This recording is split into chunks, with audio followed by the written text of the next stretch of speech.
بسم اللہ الرحمن الرحیم۔ اردو شاعری کے مختلف رنگ کے ساتھ حاضر خدمت ہیں۔ ایک ایسا سلسلہ جہاں لفظ، لہجہ اور معنی ایک ساتھ بولتے ہیں۔ ایک ایسا سفر جہاں لفظ، لہجہ اور معنی مل کر ایک نیا جہاں آباد کرتے ہیں۔ اردو شاعری کے مختلف رنگ کے زیر عنوان ہمارے خاص طور پر 4 ہدف ہیں: مستند شاعری کو عام کرنا، اردو تلفظ کی اصلاح، شعر پڑھنا سیکھنا، بہتر انداز سے شاعری پڑھ کر اور ضروری الفاظ کے معنی کے ذریعے شعر فہمی کی صلاحیت پیدا کرنا۔ ہمیں امید ہے کہ یہ شعر خوانی مختلف دور کے شعراء کے لہجے اور جذبے کو محسوس کرنے کا ذریعہ بنے گی۔ یہاں یہ بات بھی قابل ذکر ہے کہ ہم درست متن کو پیش کرنے کے لیے مختلف کلیات، شاعر کے دیوان اور دیگر مستند کتابوں کا سہارا لیتے ہیں۔ اس لیے دعوے سے کہا جا سکتا ہے کہ یہاں کسی بھی نظم یا غزل کی مستند ترین اور صحیح ترین صورت آپ کے سامنے پیش کی جا رہی ہے۔ آئیے آج کے شاعر اور ان کی تخلیق کی روشنی میں اردو زبان کے دلکش رنگ اور منفرد خوشبو کو محسوس کرتے ہیں، کیونکہ یہی وہ زبان ہے جس کا بولنے والا صرف بات نہیں کرتا بلکہ ہواؤں میں خوشبو بکھیر دیتا ہے۔ جیسے احمد وسیع صاحب نے کہا ہے، وہ کرے بات تو ہر لفظ سے خوشبو آئے، ایسی بولی وہی بولے جسے اردو آئے۔ آج ہم نے جس صنف کا انتخاب کیا ہے وہ نظم ہے۔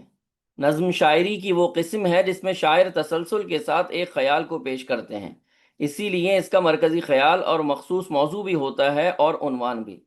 آج کے رنگ کے طور پر ہم نے جس نظم کا انتخاب کیا ہے اس کے شاعر علی سردار جعفری ہیں۔ نظم کا موضوع ہے چلو میں ہاتھ بڑھاتا ہوں دوستی کے لیے کے جواب میں، اور عنوان ہے احمد فراز کے نام۔ نظم کا پس منظر کچھ یوں ہے کہ احمد فراز نے دوستی کا ہاتھ ہندوستانی دوستوں کے نام کے زیر عنوان ایک نظم کہی تھی، جس میں محبت اور امن کا پیغام دیتے ہوئے دوستی کا ہاتھ بڑھایا گیا تھا۔ بھارت کی جانب سے علی سردار جعفری صاحب نے اس نظم کا جواب اسی محبت اور خلوص سے دیا۔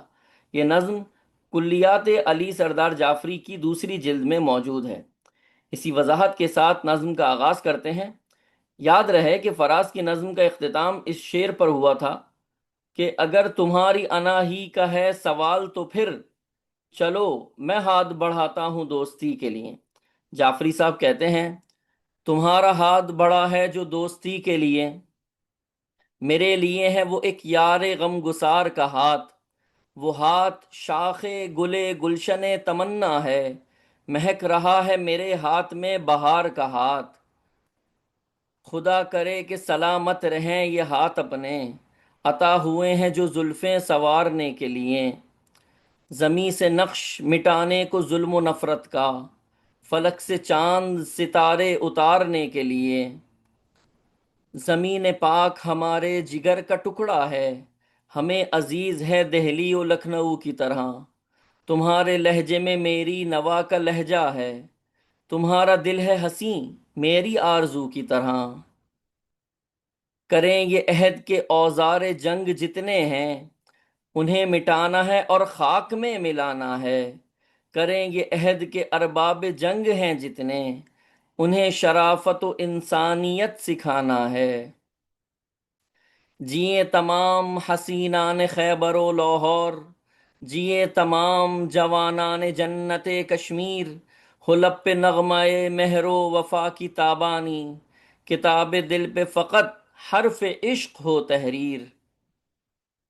تم آؤ گلشن لاہور سے چمن بردوش، ہم آئیں صبح بنارس کی روشنی لے کر، ہمالیہ کی ہواؤں کی تازگی لے کر، پھر اس کے بعد یہ پوچھیں کہ کون دشمن ہے۔